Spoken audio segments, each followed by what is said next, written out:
Hi, Pisces rising sign. Here is your weekly forecast starting on the 20th of May until the 26th of May.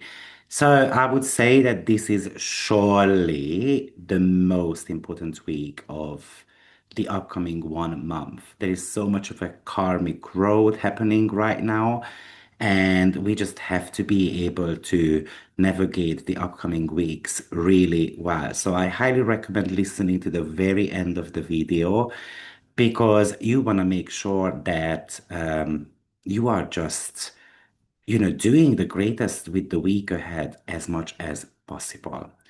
So, what is happening this week? Well, very firstly, it feels like that the ghost of the old you needs to vanish.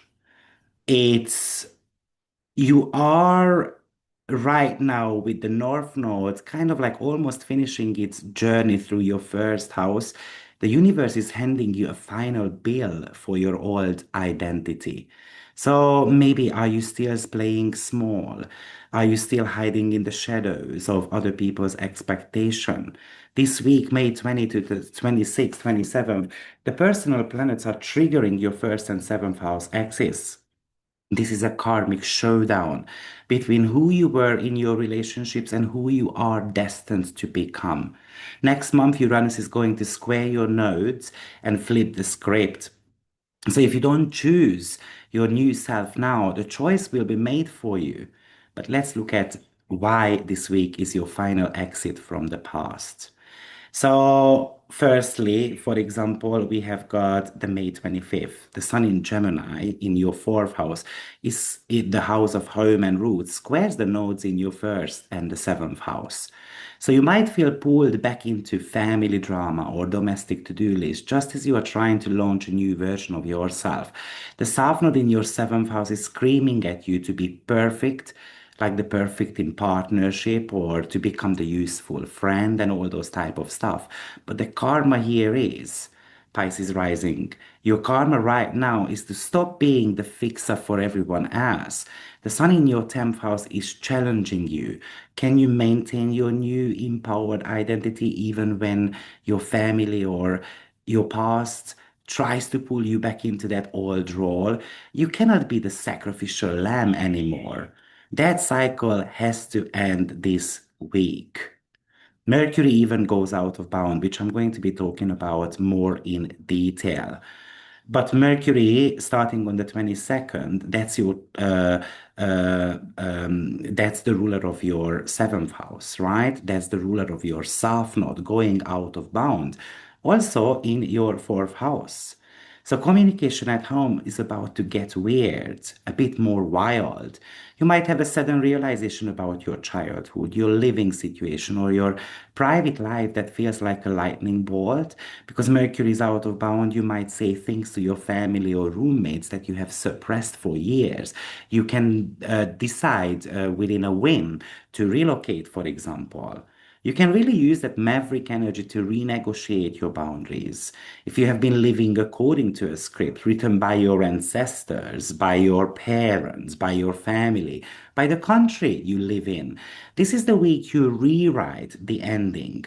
It's unfiltered, it's radical, it's necessary for your first house north node to grow. Then on top of that, on the 26th, Mars is in your third house, squaring Pluto in your 12th house. And this is heavy. The third house is your neighborhood, your siblings, your daily thoughts, but it rules your second house. So it's the idea how we can make money. And the 12th house is your subconscious and your hidden enemies.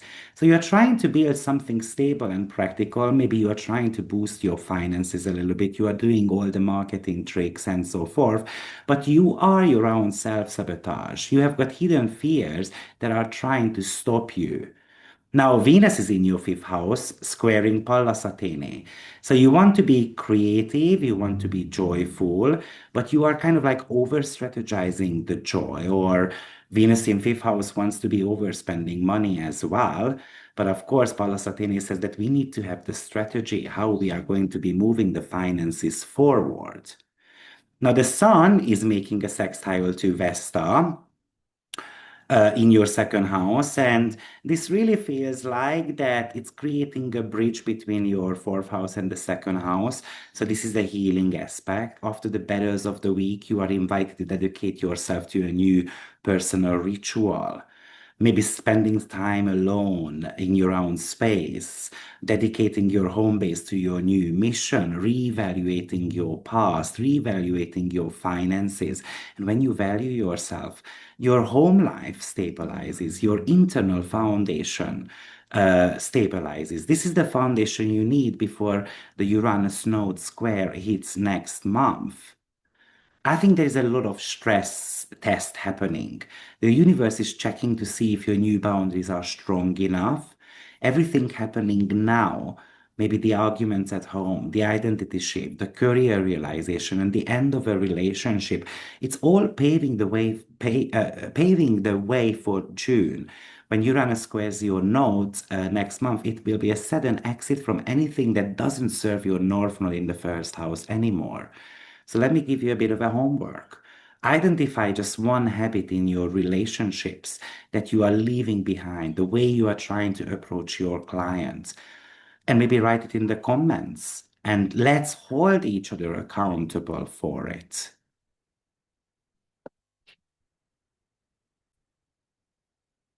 But of course, Mars is in your third house, sextiling the North Node as well, and Venus in your fifth house, trining the North Node too. So I feel like the universe is actually giving Pisces rising sign a lot of safety net.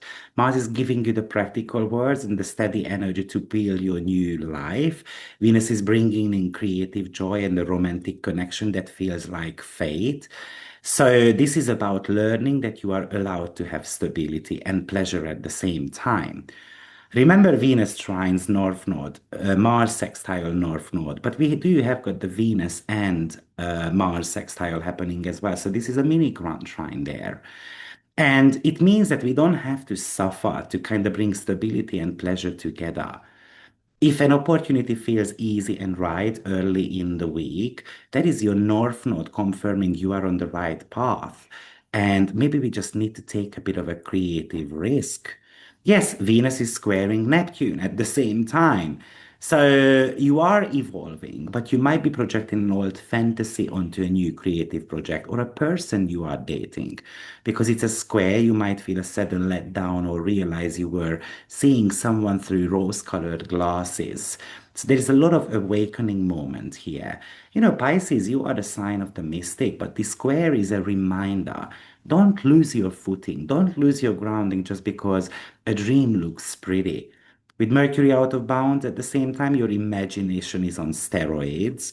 So we can use that creativity for art. Because remember, Mercury and Venus, um, Mercury disposes Venus, and both of them are out of bound at the same time. So that's why your imagination is on steroids. So we can really use that creativity to boost our finances, to boost our self-worth. We can use this creativity for some artistic endeavors as well.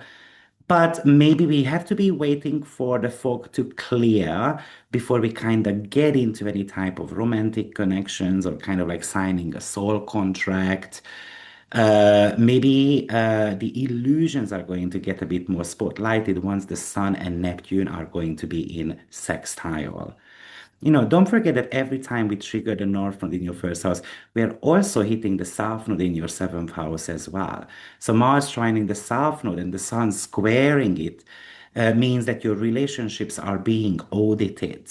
You are being forced to look at your Virgo habits in partnership. So, are you still trying to fix people? Are you still looking for the perfect partner?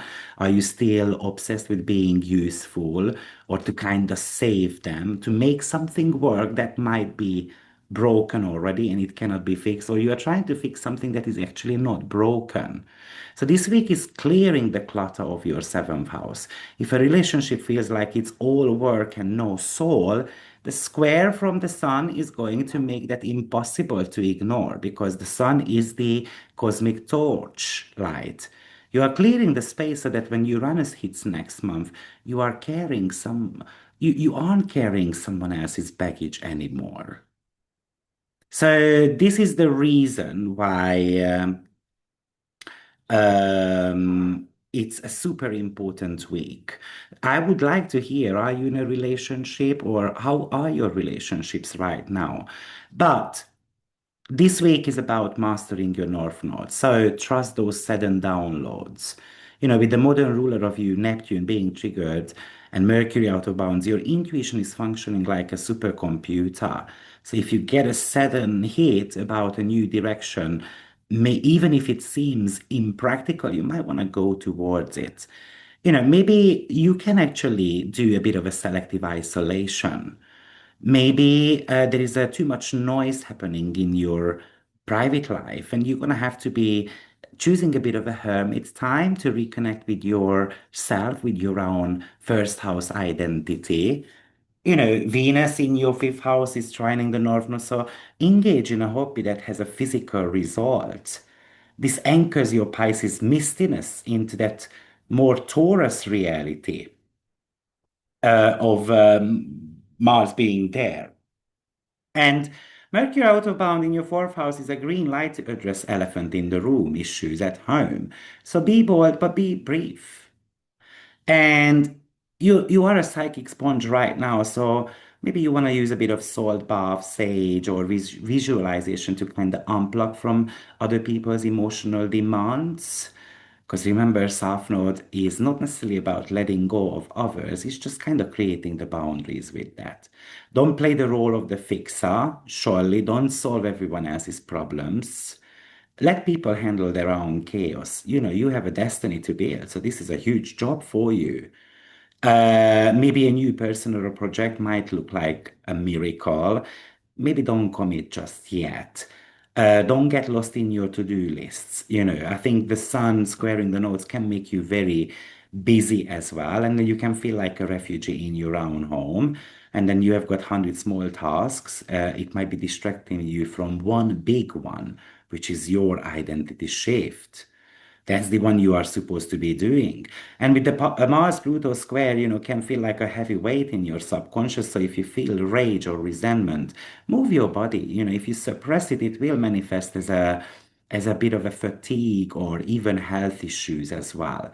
And don't explain yourself twice, please. Your words carry quite a power this week. So say it once. If they don't get it, that's their problem, not yours. So let's create a karmic mantra for the week for you.